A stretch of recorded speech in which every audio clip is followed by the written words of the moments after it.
should I play this, Lindsey? Hold on, listen to this. Listen, hold on.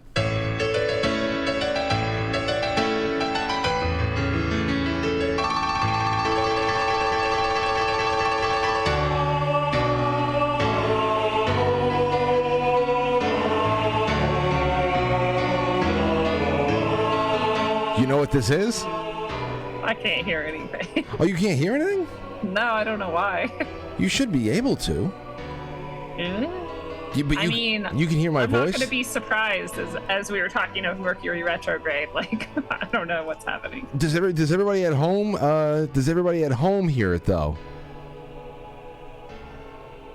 Let's see if everybody at home hears it. Did everybody hear that I just play? Wait. Oh, I just want to make sure. Okay, well, anyway, what I was playing there for the opening is the Columbian March and Hymn by John Knowles Payne, 1893 World's Fair. That was the official Columbian March. I said, I gotta go. I went on. I said, I gotta go see what the hell this sounds like, and I found it. Oh, now I have to go back and listen to it. That's awesome. How fitting. To think that is the music at this at the opening days and all that stuff, the commemorations. That's it. They had their own wonderful. Man, did you hear that? Oh no, forget it. Never mind, I was talking about They did. Well, anyway, that's where we are. That's where we are tonight. We started with opening day, and then we went right to Freaks, right? That's where we went. Boy, okay. So, as far as my thoughts on these are some of my favorite little sections over here, because we get into like overload of mini details about what was there, who was there, what was being showcased. I love how they actually used this walkthrough of the fair with Holmes and Annie and Minnie. Or Anne and Minnie, I forget. I love how they use this walkthrough of he and the two ladies as another a conduit of talking about more things that were there. It's just in its incomplete splendor. That's what they really just hammer home, that it is open, but there is a lot of stuff that is not really rocking and rolling until June. Like they're talking about all the transportation, train tracks are coming off. Olmsted is just starting to be proud of what the landscape is looking like around the beginning of the summer season. It isn't until around that point that the Ferris wheel is finally completed. We have a lot of really interesting tidbits of information about that. But what stuck out for you at this point, Lindsey? I loved this whole first page actually of this section is amazing. It just describes all the fanfare and the mayor and this descendant of Columbus and all of the people who are just gathering, and probably to that song you played. A descendant of Columbus. I wrote that down too. I said, damn, that's... well, I guess it was only 400 years to that point, so... Yeah, I guess they still knew. We probably still don't. I mean, they take care of... They follow those things closely when it's important, at least. Yeah. But they have all of this fanfare, and the sun has come out, the hot air balloon is up, the wheel isn't finished, things aren't finished, but things are going okay. But then on page 238, this whole description of the golden key and like what took place when they actually activated this key at the assembly of people that has come there for this opening. It's incredible. I actually read it aloud to Johnny here, and he was like, wow. Because you don't expect this for, the late 19th century. No. Like, it's so impressive. I don't know if you want me to read the whole thing, but I think we have the same exact thing. It starts at precisely 12:08. Yeah. Yeah, I have the same exact thing underlined. Go ahead, read it, please. Yeah, precisely 12:08, he touched the gold key. A roar radiated outward as successive strata of the crowd learned that the key had been pressed. Workmen on rooftops immediately signaled to piers stationed throughout the park and to sailors aboard the warship Michigan anchored in the lake. The key closed an electric circuit that activated the electro-automatic engine stop and starter attached to the giant 3,000 horsepower Alice steam engine at the machinery building. The starter's silver-plated gong rang, A sprocket turned, a valve opened, and the engine whooshed to life on exquisitely machined shafts and bearings. Immediately, 30 other engines in the building began to thrum. At the fair's waterworks, 3 huge Worthington pumps began stretching their shafts and pistons like praying mantises shaking off the cold. Millions of gallons of water began surging through the fair's mains. Engines everywhere took steam until the ground trembled. An American flag the size of a mainsail unfurled from the tallest flagpole in the court of honor, and immediately 2 more like-sized flags tumbled from flanking poles, one representing Spain, the other Columbus. Water pressurized by the Worthington pumps exploded from the McBonney's fountain and soared 100 feet into the sky, casting a sheet rainbow across the sun and driving visitors to raise their umbrellas against the spray. Banners and flags and gonfalons suddenly bellied from every cornice. A huge red banner unscrolled along the full length of the machinery building, and the canvas slipped from Big Mary's gold leaf shoulders. Sunlight clattering from her skin caused men and women to shield their eyes. 200 white doves leaped for the sky. The guns of the Michigan fired. Steam whistles shrieked. Spontaneously, the throng began to sing "My Country, 'Tis of Thee," which many thought of as the national anthem, although no song had yet received that designation. As the crowd thundered, a man eased up beside a thin, pale woman with a bent neck. In the next instant, Jane Addams realized her purse was gone. The fair had begun. Jane Addams. There's a lot. There's a lot in this one, and since we're talking about just the majesty of this whole thing, I think it was really beautiful the part where John Root's wife had written a letter to Burnham, Dora Root, the next day after what surely had been a difficult night, because Dora is there and thinking about John and seeing, going on this extravagant tour of the grounds there. I love this. Burnham to thank him for the tour and to attempt to convey the complexity of her feelings. Our hour on the lagoon last evening proved the crown of a charming day, she wrote. Indeed, I fear we would have lingered on indefinitely had not our foreign friends prepared a more highly spiced entertainment. I think I should never willingly case drifting in that dreamland. So I love the description of this thing as a dreamland. A lot of people are talking about how they're mourning this thing leaving, this thing closing down, even though it's still months away from the closing day. Once people are really starting to absorb what has been built up around them, how just the buildings themselves evoked such emotional responses of people, because they're in the midst of what is surely at the time some of the greatest feats ever accomplished in architecture, in electrical engineering, in everything, and it's all right there. And she said, the scene elicited conflicting emotions. I find it all infinitely sad, she wrote, but at the same time so entrancing that I often feel as if it would be the part of wisdom to fly at once to the woods or mountains where one can always find peace. There is much I long to say to you about work. The work of the past 2 years, which had brought about this superb realization of John's vision of beauty, but I cannot trust myself. It means too much to me, I think. I hope you understand. For years, his hopes and ambitions were mine, and in spite of my efforts, the old interests still go on. It is a relief to me to write this. I trust you will not mind. And I see that, obviously she has a little bit more personally invested in this because John Root was so, linked to Burnham and herself and all that, but it seems like people from all over the place are really just taken aback by this, and it's starting to see that it's pushing back past a lot of big economic downturn going on.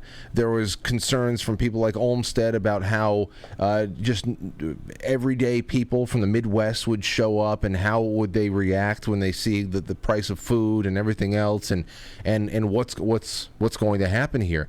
But it's really starting to pick up steam now, big time. And all of the things that were making us anxious about being incomplete and a little disheveled is starting to be left behind almost completely. There's still things happening, we'll get to them, but still, go right ahead. Yeah, it's really impressive how people react to it. Like you said, in the court of honor, people just automatically became like hushed and quiet. I mean, there's no signs, there's no rules, but it was just like the air of it is so grand that they're overwhelmed. I mean, they're in respect of it, really deep respect. Other people would just start crying, which I can imagine. I'm that person. I would probably just start crying when I got there because it's so beautiful and captivating. And that spontaneous singing too. You know, the 2 times just in this section, we hear this spontaneous singing bursts out between people who are gathered there. And I kind of thought, like, man, you know, like, we just don't live in that world anymore. Like, people don't just break out into song together and like have this shared culture and experience. And then I actually had to correct myself, because I have here next to me the Garden of the Gods, which is this really beautiful park. It's not a national park. I don't even think it's a state park. It was actually bequeathed to the city, I think, but as long as it had to be free, you could never charge anyone to go there. And it's this amazing place outdoors, huge red stones just shooting out of the ground. It's magnificent. And the other day when I was there, somebody did break out into song, and a bunch of people did join them, and it was the national anthem, and I joined in too, and I was like, this is so cool and fun. So it's this funny, like, we have this description here of this white city, and it's what a city should be, and the way it's presented, I just feel like we've lost something since then.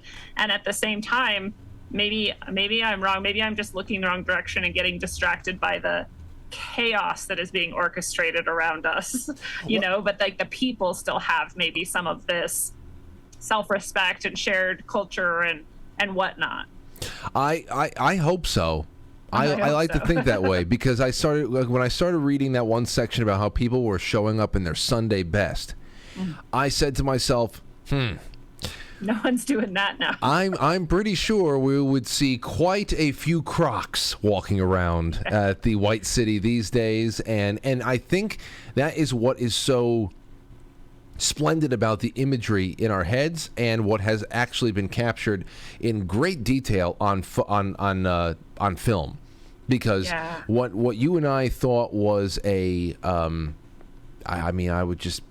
dearth of photography is actually not so. There is a lot of photography that was taken and preserved and is accessible, and we're going to be able to read and watch a lot of that maybe on the last night that we get together here.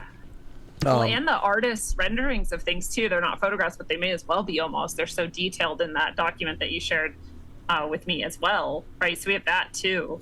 But yeah, you know, that was the thing that struck me too, is they had such an eye towards controlling, and I don't think in a negative way, but controlling what was shown about this. And, you know, people weren't allowed to take their own pictures, really. You had to pay the fee, and most people weren't going to pay the fee. Like, just having what do they call them? They're Kodak fiends. Just having the camera alone and the tripod alone would already probably put most of these people out. But then to pay like this exorbitant fee to be able to take it into the fair and take pictures, not many people did that. So it makes sense why we only have sort of the official view and the official pictures and the official books and whatnot on the event, because they had an eye towards controlling that. And even though in this book we're reading Devil in the White City, it does talk about the crime that was pretty rampant. They had to go out of their way to have more police than ever.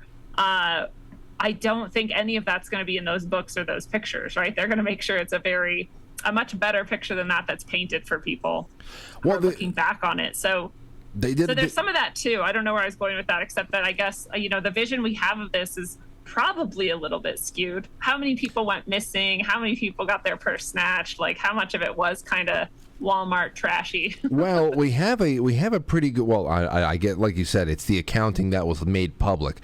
We have a good accounting of the crimes that were going on there. There was also, we have to talk about the medical emergencies. We have to talk about we have to talk, that's on page 284. Hold on. Well, here, let's see if there's any crimes there. But some. That's the medical. There was the. Wait. Before we get to that, let's do this, because 283. Oh, 283. But it goes into the crimes. 283, then into 284 with the medical. Yeah. Good. Then we know where to go next. This is probably one of my favorite chapters of the book. It's called "Night is the Magician." That's 247. Yeah. So what we have here is just the opening about how, despite its incomplete exhibits rutted paths and stretches of unplanted ground, the exposition revealed to its early visitors a vision of what a city could be and ought to be. The black city to the north lay steeped in smoke and garbage, but here in the white city of the fair visitors' ground, clean public bathrooms, pure water, and ambulance service, electric street lights, and sewage processing system that yielded acres of manure for farmers. There was daycare for children of visitors. Now, this is the one that made me sad. The one child... They were wondering were wondering if whether or not Chicago locals were going to come there and drop off their children at the daycare and leave, just as a way to abandon children. And it said only one child, poor Charlie Johnson, was ever thus abandoned, and not a single child was lost, although anxiety invested the closing moments of each day. I wonder what happened to Charlie Johnson. I want to know where he went. I hope he did big things in life. I really do, because I hope so too. Man, but you know, and it could have been that the mom was one of the people who disappeared. I mean, it could have even been like a victim of Holmes, and so he was. It's not like he wasn't claimed. It was like there was no one to come back and claim him. Oh, maybe we can at least tell ourselves that's like a little better than just being abandoned outright. Maybe. You'd hope. I mean, Holmes was just gobbling people up. It seems. This was a murder mansion over there that he had built, and we start seeing Eric Larson talks a little bit more about the hunger that cannot be satiated, and but as far as the thing itself on 247, this is where we start getting a lot more of what was there. Loaded with did you knows.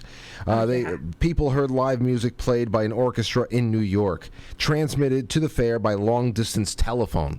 So that's the first. I mean, that's huge. That's huge. That's an enormous thing right there. In 1893, it's enormous. They saw the first moving pictures on Edison's kinetoscope, and they watched, stunned, as lightning chattered from Nikola Tesla's body. Okay, that's where just you got to see him perform with all of this technology there. They even saw more ungodly things. The first zipper. All right, ladies and gentlemen, the zipper that you use on whatever, on your pants, on everything. The first zipper was there, and it was horrifying. Because the first person to get anything caught in a zipper had not yet known that horror. We didn't know the lesson yet. Yeah, I know. Let's see here. What else do we have? The first ever all-electric kitchen, which included an automatic dishwasher and a box purported to contain everything a cook would need to make pancakes under the brand name Aunt Jemima. Aunt Jemima, that's what people we've done away with now, right? I know. mean, she was like the biggest self-employed creator, small business, all of this, and happened to be black, which was amazing in itself. And we just were like, we erased her because somehow that's it's racist to honor her. It's less racist somehow to erase her. She was the first major black brand ambassador who did so much good things with the money that she raised, the causes that she got behind. And here she is in the middle of one of the most prestigious events in human history, and to have some group of whining woke ninnies in the 21st century just sweep that away is just so upsetting. It's so upsetting. So ridiculous. Yeah, but they want this world to completely disappear now. That's what this is all about over here in the 21st century, getting this world that we could have claimed for ourselves and followed even farther. It was all starting to get wiped away because 1893, you're less than 20 years later, we have our central bank is thrown on top of us. So they've capped shackles. That's it. So we have our central bank in 20 years for that time. Then we have, we're in the middle of a First World War that we're dragged into, a Second World War, the UN. We lose ourselves so soon after this. We had everything going for us. But anyway, let's keep going. What else they had? I sampled a new oddly flavored gum called Juicy Fruit. You could still buy juicy fruit today at any as an impulse buy at any counter, any pharmacy. Caramel coated popcorn called Cracker Jack. Remember it, ladies and gentlemen. It was seen for the first time there. A new cereal, shredded wheat, seem unlikely to succeed. Shredded doormat, some people called it, but a new beer did well. A beer winning the Exposition's top beer award forever afterwards. Its brewer called itself Pabst Blue Ribbon. So now it's like the worst beer. It's the lowest level beer, but at the time that was the best beer. Whenever we would go, we would have a gig or something, Lindsey, me and the band, we would go out, we have a gig in the city or something like that. Anytime you go into a nice rock bar dive somewhere, you are more than likely to see on the specials a PBR and a shot. Paired together, you get your shot and you get your PBR chaser, and that's just it. But think about it. It's the cheapest pitchers you could find. Yep, a lot of buybacks with that. But there's more. The Dewey Decimal System was introduced there. Locomotive made of spooled silk, suspension bridge built out of Kirk soap. There's just so much. What did you pick up in all of these chapters right there, just talking about the exhibits alone? I loved the questions that people were asking about the exhibits and like the way that they were responding to people, because rumors must have been insane. Even in these big events of the opening ceremonies and other things, no one could hear anyone, so no one knows. So it's a giant game of telephone, but it's a giant game of telephone that's going across the whole country, right? People are coming, they're going back, they're telling people, they're telegraphing whoever. So people are just coming in with like the craziest expectations. And on 249, they're like, someone's asking which building is the Pope in. I love this. I love this exchange. The person says, the Pope is not here, madam. Where is he? In Italy, Europe, madam. The woman frowned. Which way is that? She's like, no, literally Italy. But it kind of makes sense. They had all the states represented. They had many countries and all these different cultural. So, she's like, well, where do I go to see the Italian exhibit? Then another visitor asks, can you tell me the building is that has the artificial human beings? And I'm like, I wonder what they're asking about. Like, are they, because they had like a wax mask, I think, of one of the presidents. I can't remember who. Maybe it was Abe Lincoln. It wasn't Lincoln. And then they have, I feel like, a whole like statues or replications of some people. So I wonder if that's what they were trying to ask. But it sounds like they're asking like, where are the clones or where are the robot people? Which I don't think were there. People in the chat room, they're talking about where's the Pope? I know. I love the final there, right there too, because he's talking about the exposition guards, where they really got to see just how the stupidest that mankind can produce even back then. I can't even imagine the kind of questions that would be asked now. But when he says, I also where's the Pope? He's in Italy, Europe, madam. Woman frowned. Which way is that? Convinced now that the woman was joking, the guard cheerfully quipped, 3 blocks under the lagoon. She responded, how do I get there? It's so cute. But everybody, a couple of people in the chat room made a comment about Mark Twain, how they really wish that he could have seen that and published some thoughts, and that he was sick the whole time. It's so funny because there's this Funny or Die old school, one of the first or maybe the second Drunk Histories with Duncan Trussell. I don't know if you've seen it or not. It's amazing. And he's talking about Tesla. And so he's describing Tesla's life. The whole thing's hilarious. But at one part, he's like, Mark Twain is in the crowd crying. So I was just sitting here waiting. I was like, ooh, Mark Twain and Tesla actually are going to meet and are going to have their moment. And then Mark Twain is sick for 10 days? 10 days. Didn't even see it once. I know. What an anomaly. It sucks. But my favorite thing, I think, is Buffalo Bill. And Buffalo Bill, did better than the fair did. Like, he was attracting more visitors. If they would have just included him, they said, that people would have had to pay the fair entrance fee first and then gone to his show, and it would have increased their numbers so much, and that was their loss. They didn't do it for whatever reason. It was incongruous, I think they said. But then someone had asked, this is on page 251, someone had asked that Mayor Carter Harrison Mayor Carter Harrison was the one who requested that the fair officials allow the poor children of the city to have a day that they could just come into the fair for free. Otherwise, they wouldn't get to see it. And they said no, because they needed every fair counted, no matter how much, which is business. I mean, the economy's struggling. They haven't got the numbers they need. And I don't think that was kind of them, but I also kind of understand. But so Buffalo Bill was like, what? Not even for the children. So he declared waifs day at the Wild West and offered any kid in Chicago a free train ticket, free admission to the show, and free access to the whole Wild West encampment, plus all the candy and ice cream the children could eat. 15,000 children showed up. He was a smart man, and he definitely showed heart. But very, very smart. When you see how he was competing against this government-funded behemoth right next to him, this huge thing, and he kept it neck and neck. Can you imagine what it would have been if they had combined forces? You're right. Yeah. He really was awesome.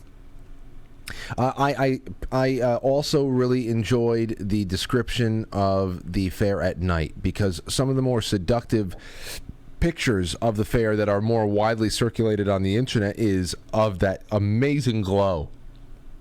That amazing glow that I always try to create in every living room I've ever helped decorate. I want just that glow. I want to live in that glow. And here's what they have over here. No one had really seen that before, right? I mean, This would be like one of the first times ever. They said the nights were ravishing. The lamps that laced every building and walkway produced the most elaborate demonstration of electric illumination ever attempted, and the first large-scale test of alternating current. Thank you, Tesla. The fair alone consumed 3 times as much electricity as the entire city of Chicago, which, of course, we know at this point it is mostly lit by gas jets. So it's it's not too hard of a feat when you're bringing in all of this technology there. But I love that. I really do. Now, as far as Holmes goes, modus operandi, it's a 2-page chapter, and it's just another. You just get these little unsettling hints. You feel so like excited about all the innovation and the wonderful things happening at the fair, and then sometimes you just get a page and a half of skin-crawling torment. And that's what we get on page 256, especially this part. Holmes did not kill face-to-face as Jack the Ripper had done, gorging himself on warmth and viscera. But he did like proximity. He liked being near enough to hear the approach of death in the rising panic of his victims. Whether it be just having somebody locked in a vault and hearing them just slowly fade away, or whatever the hell else, gassing somebody, the chloroform, it is just, he is one of the most fucked up phantoms you ever read about in your life. Yeah. And this was what was interesting too. In an earlier part here in this section, they said that he didn't really let men stay at the hotel, right, or whatever we're calling the death building. He would just turn them away. He would say that was full, and he would mostly have women. But on that same page, it describes 4 more of his victims that we seem to know for sure, and one of them is a male. So I that's the only one until I think later that we know for sure was a male that he killed. He definitely seemed to tend towards women. Well, he was going to kill. He was going to kill Murda's. It seemed like he was going to kill her uncle. Seemed like he was going to kill him, testing the doorknobs at night. Didn't quite pull it off. Lucky guy. I mean, he was smart, too. And you're like, how does he keep getting away with this over? But like they describe it also at the bottom of page 256 that there was just more and more people there. There was more and more crime. The police were already stretched so thin with this giant event. And even though it had its own guard, people were all over the city just flushing in there, and so they just had so much on their hands. It was just another one of those things. Chicago was already a place he could pull this off, but now with the fair in full blast, it was even easier, it seemed. And I also thought it was interesting that in that same page, 2 pages on 257, it describes how he didn't keep any trophies. In fact, we see over and over again he gets rid of people's belongings or just leaves them there, but he gives them away or gets rid of them. And it says the possession he craved was a transient thing, like the scent of a fresh cut hyacinth. Once it was gone, only another acquisition could restore it. And it seems like we hear at least that most psychopaths or serial killers do keep some kind of trophy, but apparently he didn't. It was a little different. I see Krista in the chat room just had brought that up there too. But it doesn't seem like a I don't know. It doesn't seem like something that he did because with Buffalo Bill in, for example, Silence of the Lambs, he didn't, once his victim in the pit is, I want my mom or whatever, and he starts, he starts getting a little bit of a glimpse of the humanity of the victim. That creates inner conflict that he doesn't really appreciate. I don't think with Holmes there is anything like that there. So, because you start maybe thinking, is the personal effects of a person staying behind making him feel guilt in some way? But it's impossible. It's impossible. Yeah. That's not there. They'll describe over and over, like they would inquire about these women who were missing, and he would just be like I couldn't care less. I don't even know why you care. Like why would I know? Right. Unless it was like a family member or a detective, and then he would schmooze them up and make them feel like they were the most important person in the world. But yeah, away from him, because we know what's going on there, and we'll get a little bit into that later on. Then we have finally the Ferris wheel is completed. Yeah. And on page 260 and there's some great Ferris wheel stories in here. The guy that loses his cool, he one revolution around this thing was 20 minutes. And everybody that pays to get on it goes on for 2 revolutions. So it's a 40-minute ride. And he was going nuts. Then he learned he had to do a second, and then some woman had to put her skirt over his head to calm him down like he was a parakeet. And it's so smart. It is. It's just crazy. But listen to this. As the wheel began to turn, this is when they were testing it. Loose nuts and bolts and a couple of wrenches rained from its hub and spokes. The wheel had consumed 28,416 pounds of bolts in its assembly. Someone was bound to forget something. So every time it turned, at least those first couple of times, nuts, bolts, wrenches are falling that people just left behind. But then we start getting a little bit more of an understanding of the colossal size of this thing, which you don't get any Ferris wheels like this anywhere in modern day. I have never seen anything this big. I've seen some big ones. That's one that I would be happy to ride, honestly, instead of these chintzy little ones that are made out of aluminum or whatever, and like probably put together by the least capable people. But it wasn't. When I read that, I thought 28,416 bolts, but no, it's 28,416 pounds of bolts. Yeah. No, listen to this one. Each of the 36 cars, this is on page 262, each of the 36 cars weighed 13 tons for a total of just under 1 million pounds, and that did not include the 200,000 pounds of additional live load that would be added as passengers filled the cars. 1 million pounds. And people doubted. Understand that. And people doubted how the hell is this thing going to keep all of that weight in check, because what was it described as being, like the delicate spokes of a bicycle or a spool of silk. It was just something, and the way that they describe it does sound very dainty for. But it was both. It was described as the spiderweb silken threads and like the spokes of the modern bicycle wheel. Which does. I think if you were looking at it in comparison, like just comparing, like how long and how thin each spoke looks, you might be like, no, I'm not getting on that. But I love, too, that the workers climbed on without the cars even on and like rode it all the way around. It reminds me of those pictures we get of those first skyscraper builders, or, those people who are way up there. There's no belts. They're not attached to anything. They're not tied on. They're just like eating lunch on some excessively high bar somewhere, and here they are riding the Ferris wheel. They're the first ones who really got to ride it because they just hopped on. Absolutely. Absolutely. It really was. And then you have, of course, the arrival of Nanny. She shows up. This is all, we don't know where this is all going to go just yet, but where was it going to put? On where was all the crime? Let's do the crime. 283. Okay. Bottom of 283. Which some of it I don't even understand, like what they're talking about. 200. Do you want to read it? Or do you want me to read it? No, you read that, and I'll read all of the medical emergencies on the next page. Go ahead. Okay. So it says visitors wore their best clothes as if going to church and were surprisingly well behaved. In the 6 months of the fair, a Colombian guard made only 2,929 arrests, about 16 per day. That would have been day one. Disorderly conduct. That would have been that would have been day one in 2023. Yeah. It would be 3,000 arrests the first day. But at this point, we'd be like, oh, whatever, just let them loot and whatever they want to do. Typically for disorderly conduct, petty theft, and pickpocketing, with pickpockets most favoring the fair's always crowded aquarium. The guard identified 135 ex-convicts and removed them from the grounds. It issued 30 fines for carrying Kodaks without a permit, 37 for taking unauthorized photographs. It investigated the discovery on the grounds of 3 fetuses. What is that? What?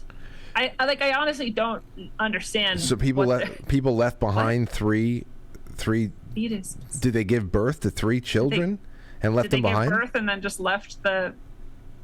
I don't know. Yeah. I can't even imagine. Like, I don't. It doesn't. They don't extrapolate on it, so I have no clue. I'm just guessing that's what must have happened. A Pinkerton detective assaulting visitors at the Tiffany Pavilion, and a Zulu acting improperly. With tens of thousands of employees and the millions of visitors, it must be admitted that our success was phenomenal, which is true. I don't know if I'll ever understand when I just stopped at that fetuses part. It was like, I'm trying to explain to myself what this means, and I don't really know. I know. And then as far as medical, with so many people packed among steam engines, giant rotating wheels, horse-drawn fire trucks, and rocketing bobsleds, the fair's ambulance is superintended by a doctor named Gentles, were constantly delivering bruised, bloody, and overheated visitors to the Exposition Hospital. Over the life of the fair, the hospital treated 11,602 patients, 64 a day, for injuries and ailments that suggest that the mundane sufferings of people had not changed very much over the ages. Listen to this: 820 cases of diarrhea. Oh, can you imagine having diarrhea there at the fair?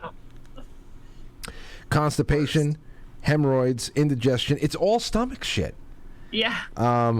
Hundreds. These are all in the hundreds. Foreign bodies in the eyes, things stuck in the eyes, severe headaches, episodes of fainting, exhaustion, 1 case of extreme flatulence, and 169 involving teeth that hurt like hell. What is it with people's teeth and their stomachs? Well, again, they're in this place with more electricity than they've ever been around in their lives, and many of these people have electric sensitivity and they don't know it because nobody even knows that's a thing yet. And so I bet a bunch of this sickness is that. This is so weird to me, though. I get going for diarrhea. Why would you go for constipation? Like, I don't know, man. And then hemorrhoids too. Like, what are they going to do for you there? Give you one of those circle pillows. Yeah, just sit down for a while. I know. Here's some ice. So that's where we're going. And as far as Holmes and Anna and what's her name, Minnie. Yeah. They're all together now. He's gotten Anna feeling a little bit more comfortable. Of course, he seduces her too, not sexually or anything like that, but she feels at ease. Where she sent for her trunk back at Texas, she's going to stay a while, and then we got, like I said before, using those 3 as a vehicle to examine the grounds again. We get that in a nice little chapter too. So I want to get to the thread here because there's some great stuff that people left behind. This is from Gal 221. The author buries some gems in the storytelling if one is interested to dig a bit deeper. On page 239, describing the opening ceremony is a short mention of Jane Addams, who had her purse stolen. Why would this be mentioned? It turned out that Jane Addams was a social activist and co-founder of the ACLU. Another person quoted several times on page 248, Miss D.C. Taylor wrote, quote, halcyon days in the Dream City about the exposition. When I googled her name, not only did the title come up, but a lot of pictures of the exposition. Seeing these and the ones which Frank found gave a better perspective of the immensity of the structures and the crowds. I scanned over some of the bios of the women found in the documents Frank located. These included the women such as Mrs. Palmer, who was on the women's board. They offered insight into what qualified a woman to be elevated in society that day. It'd be interesting to find a listing of the numerous inventions, new ideas, and even new foods that came from the Columbian Exposition on page 247. That's what we were just talking about. Things like pancakes and all that other stuff. On page 289, long before the fair's end, people began mourning its inevitable passage. Mary Hartwell Catherwood wrote, "What shall we do when the wonderland is closed, when it disappears, when the enchantment comes to an end?" And the fair, quote, was so perfect, its grace and beauty like an assurance that for as long as it lasted, nothing truly bad could happen to anyone anywhere, end quote. Isn't this human nature, and don't we like to ignore the troubles that may be coming just to enjoy halcyon days? I see parallels to our day. I do. The parallel I see to this is I always mourn things before they end, before they even start, because I know that they're going to end. It's very hard for me to keep in the moment sometimes, because it's just, I understand how fleeting every nanosecond is. And to think that we're talking about this 125 plus years in the future, that this was so real and so in the moment. And here we are, so many. Who's going to be talking about us 125 years? Somebody's talking about us right now 125 years from now, Lindsay. That'll be crazy. Yeah. So I love too just talking about women and activists and people who are elevated. And Susan B. Anthony shows up here as well, and she's part of the evil suffragette movement, made even more evil because she wants people to be able to go to the fair on Sundays, which is against the Sabbateans' wishes. So I thought that was an interesting. She's this impious character in the eyes of the people of the time. But Buffalo Bill's okay with her. They have a grand moment together. Yeah. But you get that feeling of really what it must have been like to be a suffragette at that time and how society viewed you. Absolutely. Yes. Let's see here. Okay, John Carroll, he dropped something in there that he sent it to me and I sent it to you, Lindsay, and that is the actual handbook of the World's Columbian Exposition. Ladies and gentlemen, you've got to get into this thread. And you got to find it.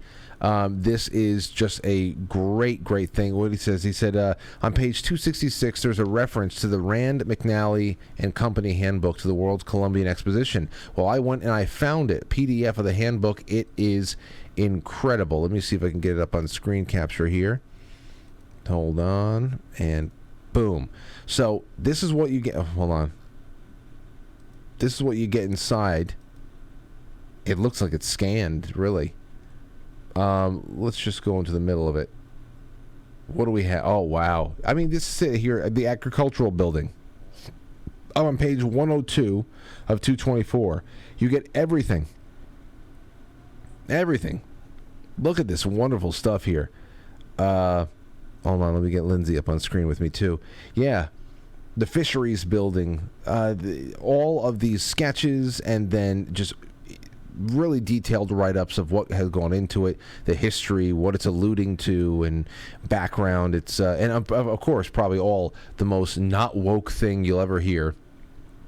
Just telling you how it is. There is so much in here, Lindsay, between this and all of the photos that we found in PDF form and everything else. We're going to have a great time next week. Is next week the last of it? Yeah, it is. Wow. Isn't that crazy? It is very crazy. It really is. So that is from John Carroll. He also goes on to say, let me see here. He said, some quick observations. On page 306 and again on 333, there are references to the stars being visible at night, despite the millions of lights in the city. How was this possible? It's common knowledge today that city lights block out the stars. Is this phenomenon related to the recent banning of incandescent light bulbs? To stray more into the conspiracy territory, imagine that. The banning of incandescent light bulbs is because they don't block out the stars enough. Imagine that. They do get hot as hell, though. I will say that now that LEDs have mastered the soft yellow, the soft white glow that incandescents gave us, it is pretty great to have a lamp on that doesn't make the room boil. It is. Yeah. I gotta say that, but that's and they do last a long time, and they're not toxic if you break them. Right. And listen, I'm fine with incandescent light bulbs going away. Yeah. Only if they are supplanted by a better idea, and I don't think they should be banned either, because there's some projects you have where the novelty of an incandescent light bulb just fits the decor. You know, so the banning stuff, the politicizing of technology, that always gets my conspiracy, brain going. Yeah. Especially with the climate hoax, techno-communist takeover of everything. I just wonder if the LED lights have some sort of aspect of them that's easier for someone to externally control if your social credit score goes too low. Right. Whereas incandescents might not have that same access. Right. Absolutely. He goes on to say, John Carroll does, to stray more into conspiracy territory, the obvious question struck me as I read the accounts of people dreading the day the fair would close. The White City was a fully functional city at its opening and financial success after only 6 months. It had everything a city needs, from the governing body, police and fire forces, sewage and electric systems, etc. And it only took 2 years to build. So, if the White City is possible, why isn't every city like that? Now, if we actually aspired to live in a world like that, it would of course take a little longer because the buildings would be constructed from stone, but we know that it's possible. Logic would suggest that the only reason our civilization doesn't look that way today is because people driving our civilization don't want it to. The White City was a realization of a dream, and the most inspiring thing I've read about in a long time. The fact that it was possible is proof that the future can be brighter, and that is something worth fighting for. John, let's turn that into an article on quitefrankly.tv. Let's do that, man. I mean, that is the bones of another great one of your articles, timeless articles for the Quite Frankly blog. What do you think about that theory? Well, I think that's absolutely true, and I think, as you pointed out, the Federal Reserve was about to Jekyll Island its way into the world, and taking over and really controlling the economic situation. Because the truth is, for me at least, that humans will automatically build beautiful things and do amazing. We'll follow our passion. You don't even have to be paid for it all the time. We just want to do these things. And the internet has proved that beyond anything else. This is why I think that we even have, what was it the other day that, it was the guy who set the Trump sign on fire, right? And they put it out and they were like, all right, internet, do your job. And they did. And they found the guy. And now we know who that is. And no one got paid for that. That's just what people are just passionate, and they'll just do what they love. We have nothing but examples of that. But they won't do that if they are shackled in economic slavery and debt and constant stress and not having enough of what they need. And that's easier to control from the people above. So they don't care if we live in beauty. We would automatically live in beauty if we had the time and the space to do so. But we're preoccupied by being in a constant state of fight or flight. Yeah. And that's it. It's like, where's the food coming from? Am I set for retirement? I hope I don't get sick because the hospitals are insane and everything costs so much. It is who is concentrating about beautifying and innovation? We're talking about survival in an age where we should have such abundance, and it's artificial scarcity everywhere we look. Let's see. I think we're almost done with this. Someone said, Jalen Wennings said, we finally get a stroll through the fair, and it's with Holmes. My God, it made my skin crawl. I know. Like I said, I think it was a very, with something like this, it's a clever tool by Eric Larson. And I think because, we've stopped to admire his prose from time to time and the way that he words things and things that really hit.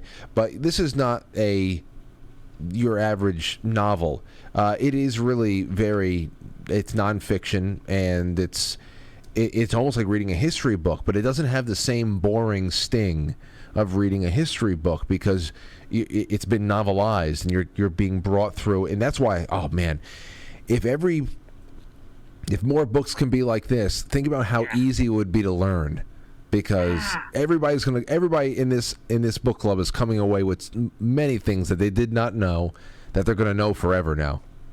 Well, and this is why can't we do that? Because every part of history has this these elements of, trial and error and conflict and, humanity's suffering and humanity's triumph and all of these things all throughout history. So we could have just this, but I don't know. Just the focus even of most history of like dates, like you have to know the date. You have to know the date this happened. I'm like, well, I know the rough time. I don't need to know the exact day, the exact name of the person. I can have just the concept. And that's why I love reading about it like this. It's way easier for me to grab those concepts and those overarching themes than it is for me to like memorize every single detail, yes. Which is very boring to do.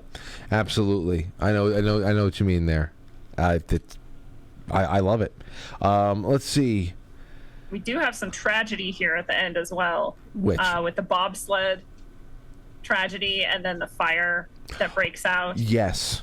Right at the end there. And there's also the bobsleds killed like 4 and the fire killed 12. But then the attendance actually went up because people love the macabre and they wanted to go be closer to death and destruction, I think. It's rubbernecking. That was also interesting. We've always been a species that loves to rubberneck. Yes. But there's also a little bit, I don't know if there's a little bit there, there's a building that was, which building was it? The cold storage building. Like cold storage. Okay. Well, it seems like it's being set up for some kind of a fire. Yeah, I mean, because earlier they had some sort of fire there, and it was sort of hushed away. Right, and then the fire marshal said that this is going to be bad. Cold storage. So that's probably where all the refrigerators are. Refrigeration. Yeah, and it does take a lot of energy to keep things cold. And I guess the design was also bad because they got that. It reminded me of the movie Backdraft. I don't know how many people remember that, but that's where we all kind of learned that this trapped air, and then you open the compartment to where the fire is, and it just like explodes. But it sounds like that's what happened. And then they arrest Burnham and like try to charge him as being responsible for those 12 deaths. It's a lot. It's a lot. It's a lot. In the chat room, Krista says it's narrative nonfiction, the best genre. Frank, okay, I didn't know that was the exact thing there. I like that. Ambulance Chaser says Vesper, the fire, dueling timelines between the two are very interesting. This is just random bits from the chat room now. Next, they'll say that we're just going to dial down the oxygen a bit. It's for your own good, said Nikki Vu. I mean, there's a lot, and people are really loving it. Now, as far as the end, as far as what we got coming up here, and I would really suggest a lot of people go and check out this thread. It's a shorter thread. Next week is going to be the last one, but especially the things that John Carroll dropped in there, really great. And in fact, I think, quite frankly, producer, that's Krista, she dropped in a link to the Columbian March in there. Now, I went and I went to look it up myself, and I had it ready for tonight, but there it is. But, whether it be Krista or whether it be, who was the other one that was talking about Jane Addams?